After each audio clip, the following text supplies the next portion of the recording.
नमस्ते बच्चों। मेरा बचपन, आज हम ये लेसन शुरू करेंगे। इसके राइटर है डॉक्टर APJ अब्दुल कलाम। मेरा बचपन डॉक्टर अब्दुल कलाम की ऑटोबायोग्राफी है।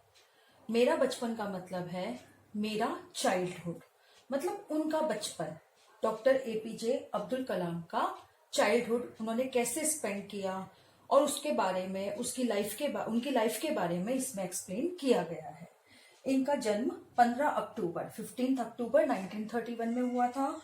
मृत्यु 27 जुलाई 2015 में हुई थी और ये हमारी कंट्री के प्रेसिडेंट रहे थे 5 इयर्स तक। कब से कब तक? 25/7/2002 से 24/7/2007 तक ये हमारी कंट्री के प्रेसिडेंट रहे थे।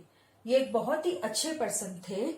इन्हें मिसाइल मैन भी कहा जाता है। तो आज हम इन्हीं की ऑटोबायोग्राफी के बारे में इस लेसन में पढ़ेंगे। और doctor APJ Abdul Kalam, APJ Abdul Kalam का फुल नाम जो था, ये आपकी टेक्स्ट बुक में पेज नंबर 36 पे दिया हुआ है। अउल फकीर जैनुलाब्दीन अब्दुल कलाम। अउल फकीर जैनुलाब्दीन अब्दुल कलाम। तो आज हम इनके बारे में पढ़ेंगे। अब यहाँ पर अब्दुल कलाम जी अपनी ऑटोबायोग्राफी लिखते हुए कह रहे हैं, मेरा जन्म मद्रास राज्य, अब तमिलनाडु, मतलब जो पहले मद्रास राज्य था और इस समय में तमिलनाडु प्लेस में काउंट होता है, के रामेश्वरम कस्बे में, कस्बा होता है टाउन, के एक मध्यम वर्गीय परिवार में हुआ था। मध्यम वर्गीय परिवार मतलब मिडिल क्लास फैमिली में। अब्दुल कलाम जी का जन्म कहाँ हुआ? रामेश्वरम कस्बे में, यानी रामेश्वरम टाउन में एक मिडिल क्लास फैमिली में हुआ था। मेरे पिता जैनुलाब्दीन की कोई बहुत अच्छी औपचारिक शिक्षा नहीं हुई थी। औपचारिक होता है फॉर्मल, मतलब प्रॉपर तरीके से उनके फादर, जिनका नाम था, फादर का नाम क्या था? जैनुलाब्दीन। उनकी कोई प्रॉपर शिक्षा, प्रॉपर एजुकेशन उन्हें नहीं मिली थी और ना ही वे कोई बहुत धनी व्यक्ति थे। धनी व्यक्ति, बहुत ही रिच पर्सन भी वो नहीं थे। इसके बावजूद वे बुद्धिमान थे, पर वे बहुत ही बुद्धिमान थे। बुद्धिमान मतलब इंटेलिजेंट थे और उनमें उदारता की सच्ची भावना थी। सच्ची मतलब ट्रू भावना मीन्स फीलिंग्स। एक सच्ची फीलिंग थी। किस चीज की फीलिंग थी? उदारता। उदारता मतलब काइंडनेस की। मेरी माँ आशी अम्मा, अब्दुल कलाम की माँ का नाम क्या था? आशी अम्मा। उनकी आदर्श जीवन संगिनी थी, मतलब एक आइडियल लाइफ पार्टनर थी। आदर्श मतलब आइडियल, जीवन संगिनी मीन्स लाइफ पार्टनर। मेरे माता पिता को हमारे समाज में एक आदर्श दंपत्ति के रूप में देखा जाता था। दंपत्ति होता है पेयर, हस्बैंड वाइफ का जो पेयर होता है, उस रूप में एक आइडियल दंपत्ति, एक आइडियल हस्बैंड वाइफ के रूप में उन्हें रेस्पेक्ट दी जाती थी। तो इस पैराग्राफ में क्या है कि अब्दुल कलाम का जन्म कहाँ हुआ? रामेश्वरम कस्बे में एक मिडिल क्लास फैमिली में हुआ। इनके फादर जैनुलाब्दीन, प्रॉपर एजुकेशन उनकी नहीं हुई थी और ना ही वो कोई रिच पर्सन थे, लेकिन वो बहुत ही इंटेलिजेंट पर्सन थे और उनमें काइंडनेस की फीलिंग थी। माँ आशी अम्मा एक बहुत ही अच्छी लेडी थी और हस्बैंड वाइफ मतलब माता और पिता को एक आइडियल पेयर के रूप में वहां पर रिस्पेक्ट दी जाती थी। कहाँ पर रिस्पेक्ट दी जाती थी? रामेश्वरम टाउन में, जहां पर कि अब्दुल कलाम का जन्म हुआ था। मैं कई बच्चों में से एक था। अब कई बच्चों में से मतलब उनके अब्दुल कलाम के ब्रदर एंड सिस्टर, कई ब्रदर एंड सिस्टर थे, जिनमें से एक अब्दुल कलाम थे। लंबे चौड़े व सुंदर माता पिता का, छोटी कदकाठी का, साधारण सा दिखने वाला बच्चा। अब यहाँ पर अब्दुल कलाम ने कहा है कि मेरे पिता और माता की तो पर्सनैलिटी बहुत अच्छी थी। उनकी हाइट ज्यादा थी, मतलब एक पर्सनैलिटी थी, बहुत ही गुड लुकिंग थे वो। लेकिन मैं कैसा था? छोटा। मेरी हाइट भी छोटी थी और मतलब मैं एक सिंपल सा, साधारण सा दिखने वाला, मतलब बहुत ही सिंपल पर्सन दिखाई देता था। जैसे मेरे फादर और मदर, मेरे अदर ब्रदर एंड सिस्टर बहुत ही स्मार्ट थे, गुड लुकिंग थे, लेकिन मैं उनके कंपेयर में बहुत ही सिंपल दिखाई देता था। हम लोग अपने पुश्तैनी घर में रहते थे। पुश्तैनी क्या होता है? एंसेस्ट्रल, यानी कि जिसमें तुम्हारे ग्रैंडफादर, ग्रैंडफादर के फादर, ग्रैंडफादर के ग्रैंडफादर, सब कोई एक ही फैमिली में, मतलब 1 by 1 उसी फैमिली में, उसी घर में हम स्टे करते हैं, तो उसे हम कहते हैं पुश्तैनी घर, एंसेस्ट्रल। रामेश्वरम की मस्जिद वाली गली में बना यह घर चूने पत्थर व ईंट से बना, पक्का और बड़ा था। रामेश्वरम की मस्जिद वाली गली, मस्जिद मतलब जिसके स्टार्टिंग में मॉस्क था, जहां पर कि मुस्लिम लोग जाके पूजा करते हैं, उस मस्जिद वाली गली में यह घर बना हुआ था। और कैसा था? चूने पत्थर मतलब स्टोन से बना हुआ था, वह ईंट से बना हुआ पक्का मतलब ब्रिक से बना हुआ था, लेकिन उस पर कोई प्रॉपर सीमेंट का प्लास्टर नहीं हुआ था। घर स्ट्रॉन्ग था, मजबूत था, पक्का था, बड़ा था, लेकिन उसके बावजूद भी उस पर कोई प्रॉपर सीमेंट का प्लास्टर नहीं हुआ था। मेरे पिता आडंबरहीन व्यक्ति थे। आडंबरहीन व्यक्ति मतलब ज्यादा शो ऑफ नहीं करते थे, एक सिंपल लाइफ स्पेंड करते थे और सभी अनावश्यक एवं ऐशो आराम वाली चीजों से दूर रहते थे। अनावश्यक मतलब जिसकी जरूरत नहीं है। कई चीजें ऐसी होती है हमारी लाइफ में इंपॉर्टेंट नहीं होती है, तो उसके फादर ऐसी चीजों से दूर रहते थे और ऐशो आराम जिससे लग्जरी लाइफ स्पेंड करते हैं, उन सभी चीजों का उनकी लाइफ में कोई प्लेस नहीं था। मतलब अगर घर में एक चेयर है तो जरूरी नहीं है कि सोफा होना चाहिए, इसलिए वो चेयर से ही खुश थे। तो किसी के भी सामने शो ऑफ नहीं करते थे, क्योंकि वो बहुत ही मिडिल क्लास फैमिली थी और उनके फादर रिच पर्सन भी नहीं थे।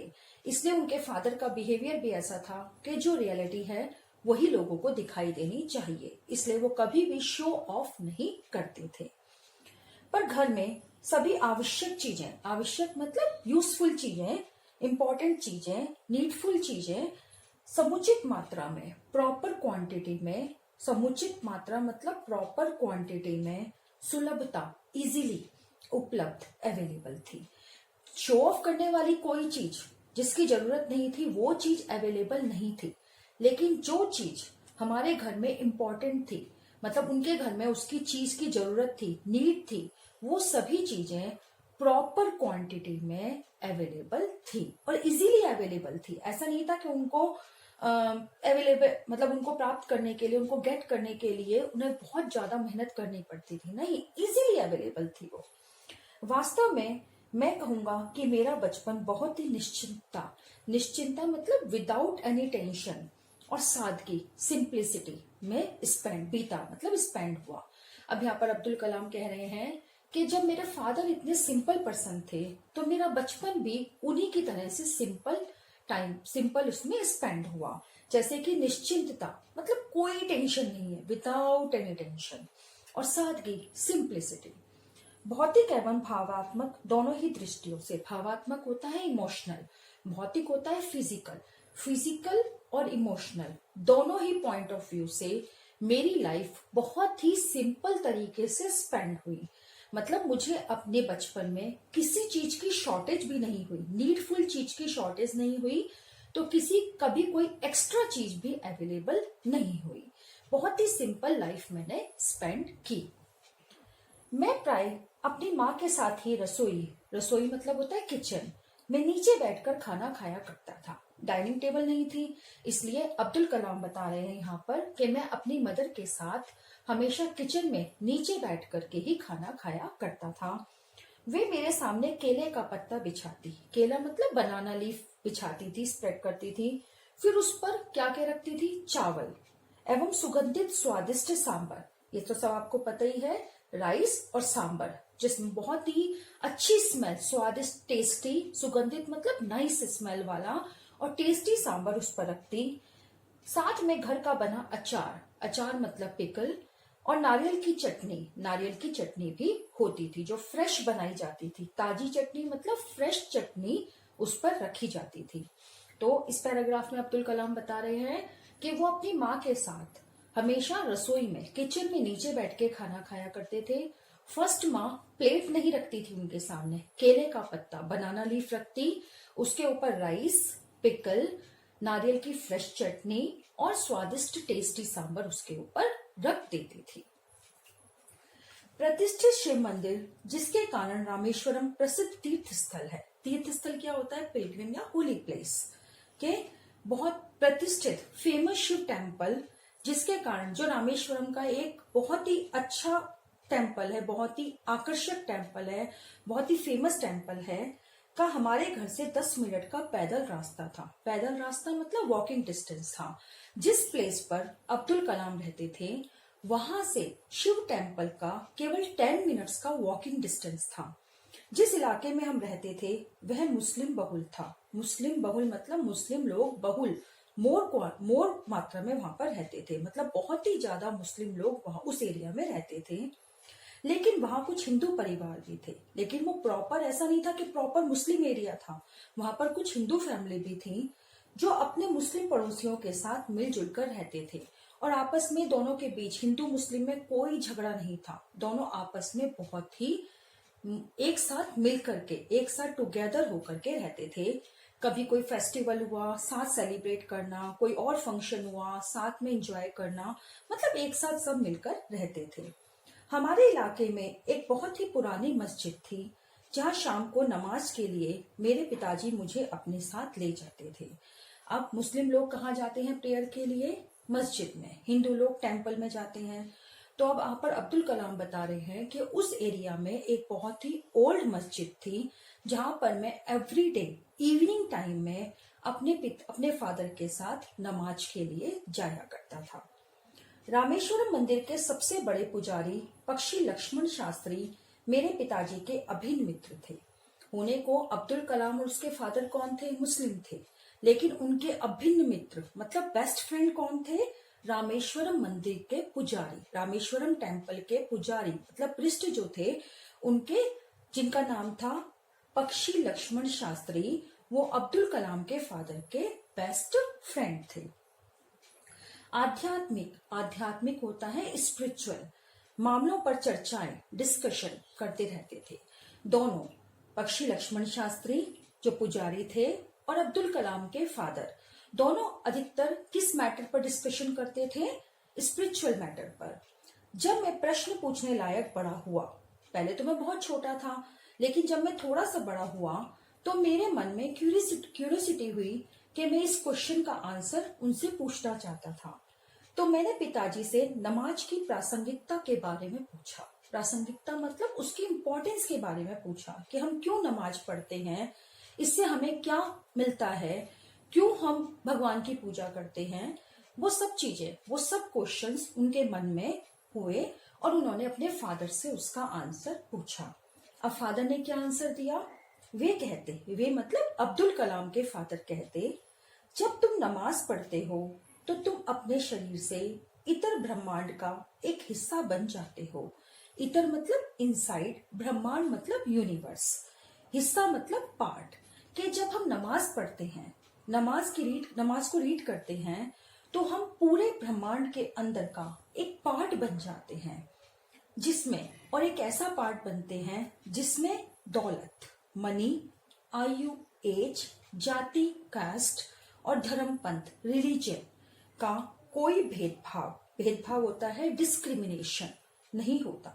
मतलब जब हम नमाज, उनके फादर ने क्या आंसर दिया कि जब हम नमाज पढ़ते हैं तो हम इतर ब्रह्मांड, एक यूनिवर्स के अंदर का एक ऐसा पार्ट बन जाते हैं जिसमें एज, मनी, जाति, कैस्ट और धर्म, पंथ, रिलीजन के बीच में कोई डिस्क्रिमिनेशन नहीं होता। मतलब सब लोग इक्वल होते हैं।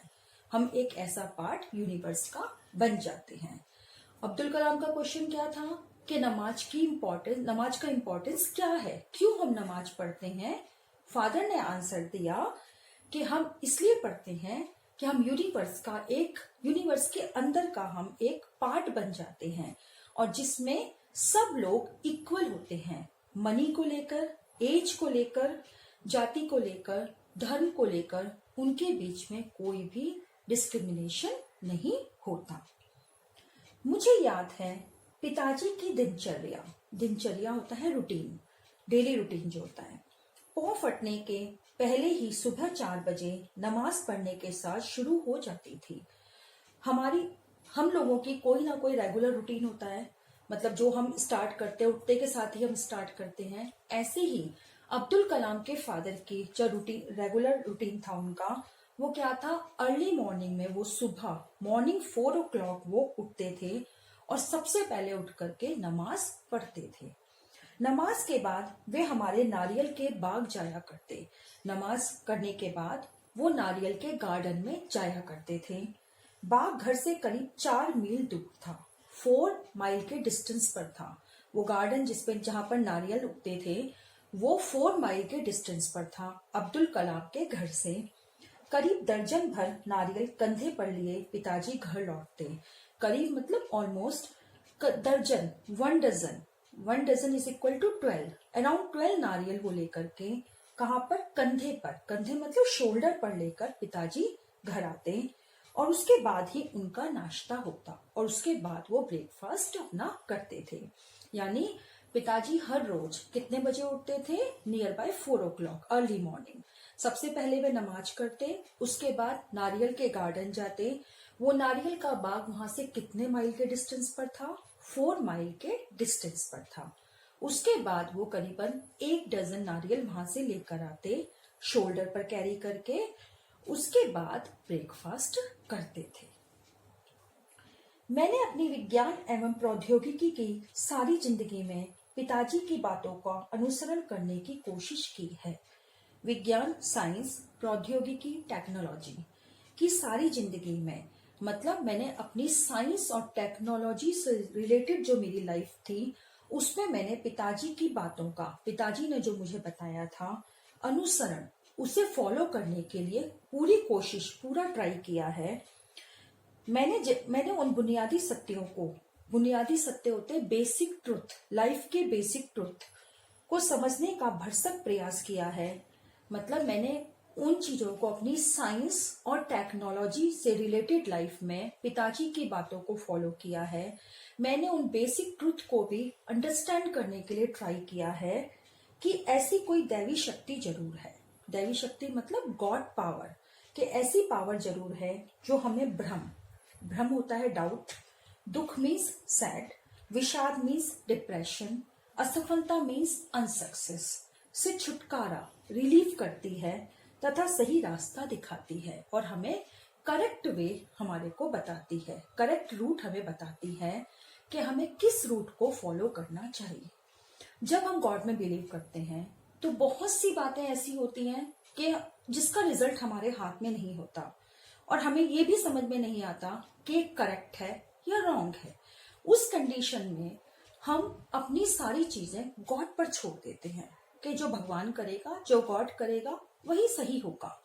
और वो गॉड की शक्ति, वो जो गॉड पावर होती है वो हमें हमारे डाउट से, हमारे सैड से, हमारी डिप्रेशन से, अनसक्सेस से हमें रिलीफ करती है और हमें सही रास्ता दिखाती है। कई बार ऐसा होता है कि हम लाइफ में सोचते हैं कि भगवान ने हमारे साथ बहुत बुरा किया, हमारा ये काम था, हमारा काम कंप्लीट नहीं हुआ। लेकिन ऐसा नहीं है। अगर गॉड हमारे वो काम हमारा इनकम्प्लीट करते हैं तो उसके पीछे एक बहुत बड़ा रीजन होता है जो हमें उस समय समझ में नहीं आता, हमें फ्यूचर में समझ में आता है। क्योंकि गॉड जानता है कि हमारे लिए क्या अच्छा है, क्या बुरा है। तो अब्दुल कलाम यहाँ पर कह रहे हैं कि मेरे फादर ने हमेशा मुझे उस दैवी शक्ति, उस गॉड की पावर के बारे में बताया जो हमें इन सब चीजों से, गलत चीजों से रिलीफ दिलाती है और सही वे को फॉलो करने के लिए बताती है। ठीक है, आगे का लेसन हम नेक्स्ट वीडियो में करेंगे। धन्यवाद।